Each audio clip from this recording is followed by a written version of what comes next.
नमस्कार दोस्तों, आज की कहानी है भोग का फल। हमारे शास्त्रों में लिखा गया है कि घर में बनने वाले भोजन का सर्वप्रथम भगवान को भोग लगाना चाहिए, फिर स्वयं ग्रहण करना चाहिए। ऐसा क्यों करना चाहिए, इसी के महत्व को बताती एक लघु कहानी भोग का फल। एक सेठ जी बड़े कंजूस थे। एक दिन दुकान पर बेटे को बैठा दिया और बोले कि बिना पैसे लिए किसी को कुछ मत देना, मैं अभी आया। अकस्मात एक संत आए जो अलग अलग जगह से एक समय की भोजन की सामग्री लेते थे। लड़के से कहा, बेटा जरा नमक दे दो।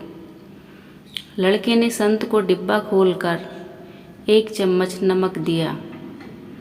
सेठ जी आए तो देखा कि एक डिब्बा खुला पड़ा था। सेठ जी ने कहा, क्या बेचा बेटा? बेटा बोला, एक संत जो तालाब के किनारे रहते हैं, उनको एक चम्मच नमक दिया था। सेठ का माथा ठनका और बोला, अरे मूर्ख, इसमें तो जहरीला पदार्थ है। अब सेठ जी भागकर संत जी के पास गए।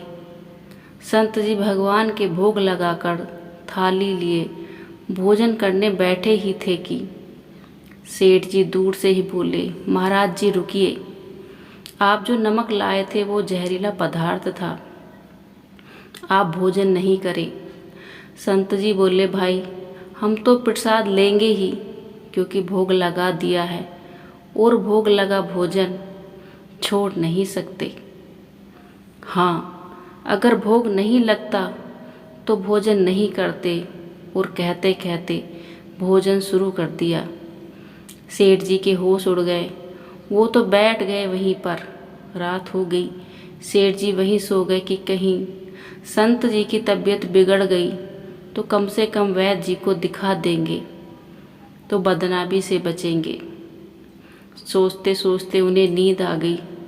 सुबह जल्दी ही संत उठ गए और नदी में स्नान करके स्वस्थ दशा में आ रहे हैं।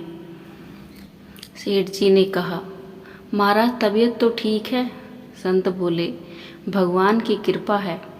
इतना कहकर मंदिर खोला तो देखते हैं कि भगवान के श्री विग्रह के 2 भाग हो गए हैं और शरीर काला पड़ गया है। अब तो सेठ जी सारा मामला समझ गए कि अटल विश्वास से भगवान ने भोजन का जहर भोग के रूप में स्वयं ने ग्रहण कर लिया और भक्त को प्रसाद का ग्रहण कराया। सेठ जी ने घर आकर बेटे को घर दुकान संभाल दी और स्वयं भक्ति कर संत शरण चले गए। भगवान को निवेदन करके भोग लगा करके ही भोजन करें, भोजन अमृत बन जाता है। तो आइए आज से ही नियम लें कि भोजन बिना भोग लगाए नहीं करेंगे। Thanks for watching, like share and subscribe.